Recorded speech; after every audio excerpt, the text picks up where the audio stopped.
What's up everyone? I have a 5 Flea victory for you today. This is played in the golden pack and actually the recording itself is quite old. I believe it's from October. So if you see some units that do not have their current abilities, you can blame it on that. But yeah, I don't think I've done a Flea before, a Flea 5 of a kind. It's actually a pretty good unit, which is kind of surprising to me that I haven't done it earlier. But yeah, if you do like what you see, I hope that you like and subscribe. But you can see here we are winning the first round, so this is pretty nice. We have a level up ready and thankfully it is a Flea. And actually I'm going to do something here which I don't know if it's worth it or not. I'm going to buy sell an opossum because I can guarantee it going on to the Flea. And yeah, we have a 5-3 on turn 3. Which is super cool. Most of the 5 of a kinds that I do come pretty late, so it's nice to have one that comes kind of early so I can scale it up from early on. And we actually have quite a bit of selection of how we want to be scaling this up. For now though, we hope that we survive until tier 3 because most of our scaling is going to come there. For now we're building up a bulldog and a lizard. The lizard in particular I think can save us a couple of rounds. But yeah, I think this turn we will be fine. Nope, but it was kinda close. Whatever the case though, I think we have done quite well. And thankfully we do roll into a Flea immediately. And as well as that we level up into a sea lion, so we'll take both the Flea and the sea lion, probably sell the chipmunk or the doorhead ant in order to fit it in, yup.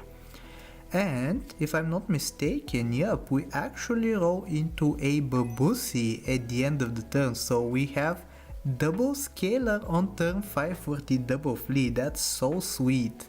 You don't typically have a lot of scaling in golden packs, so I'm super happy to be scaling up when my opponents most likely are not.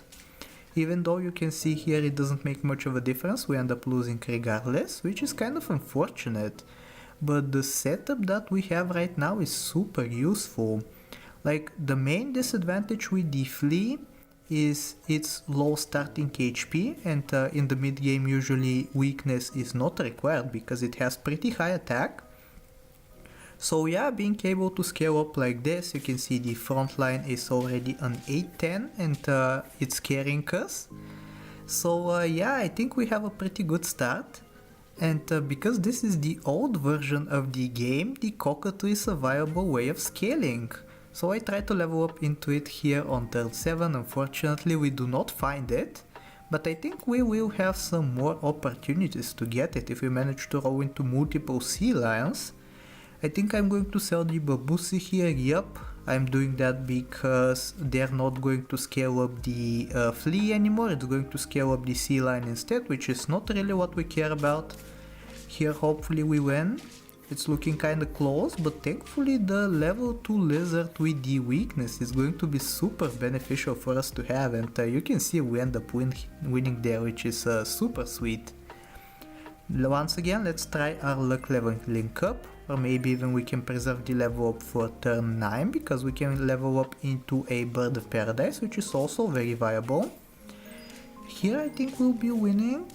Yep, they have a scary poison dart frog at the back, but we were fine because of the lots of HP that we have onto the team. Here we're going to take the level up. Unfortunately not the bird of paradise. Grizzly bear would actually be kind of interesting with this team because we have a lot of HP and we therefore survive a lot of attacks, and also the weakness is quite synergistic as well, but of course we're going for the 5 of a kind, so instead we take the cockatoo. And I'm hoping to get it up to level 2 before I start spamming waffles into it. Unfortunately it did not come to fruition on this turn, but the setup that we have is honestly perfect. I'm saying that because the sea lion is scaling up the attack of the fleas and then the cockatoo is scaling up the HP, or actually in reverse, the sea lion is scaling up the HP, cockatoo is scaling up attack. Whatever the case, we are scaling up quite balanced, and you can see I even take a chocolate for the level up just to increase the value of the waffle there. Hopefully we continue finding more cockatoos in the shop, that way we can scale up even faster. You can see our opponents are running some kind of scary builds. Cobra plus lots of summons. Thankfully their Cobra is just level 1 though, so we do manage to win there, just barely. But yeah, we're hoping for maybe a catfish, maybe multiple waffles and cockatoos in the shop. I think at this point in the game a catfish would have been more useful than the sea lion, so I don't know why I passed one up. Whatever the case though, I think we are still fine, especially with the pita bread that we purchased. And yep, we have 3 big units, they have only 2 big units, so we end up winning. Pretty easy math there. Hoping to see more waffles in the shop, and I think here I decide to sell the sea lion for the oyster buy sell.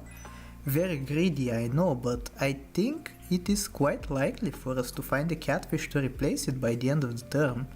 Or if not, we can at least put some pita breads on the team.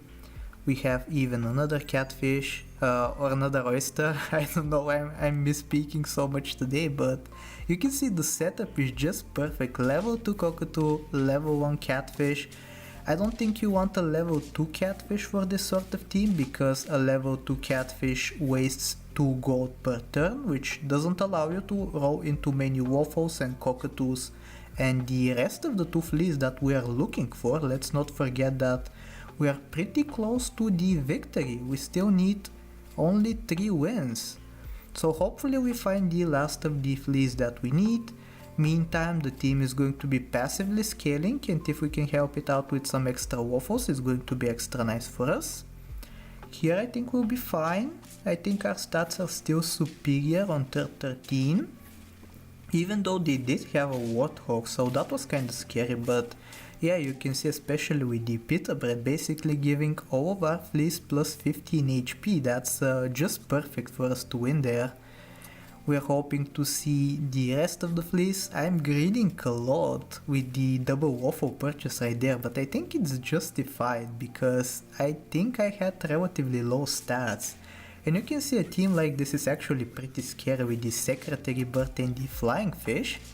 But I think we will have enough stats to defeat them. Yup, it's actually kind of easy at the end of the day. But yeah, hopefully we find the 5th flea. For now we're going to transition into the 4th in order to free up some shop space. Selling the catfish, the cockatoo can stay for a little longer in case we find extra copies and waffles in the shop. But you can see right here I did not find the last flea, so we have to position in such a way that we lose, and I think this is the best positioning for us to lose here. And hoping for the best right here.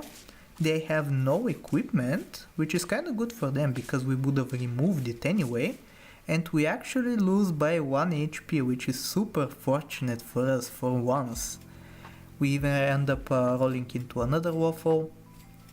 Kind of greedy of me perhaps to keep the cockatoo frozen because it could have rolled into a flea. But you can see we find it at the very end of the turn. Hoping to lose once again, and when you see the stats on this team you just know you have lost, so I'm happy about that. I think we will have enough gold as well to be purchasing everything that we have frozen so far, the double waffle and the cockatoo, so we have a bunch of stats that we can gain just like that. And yeah, this is going to be the build. We're going to take the cockatoo. I'm doing some calculations just to make sure that we have enough gold, and we do. And yeah, I really hope you enjoyed this. If you did, I hope that you like, sub, do all the generic stuff, and I'll talk to you next time. Take care.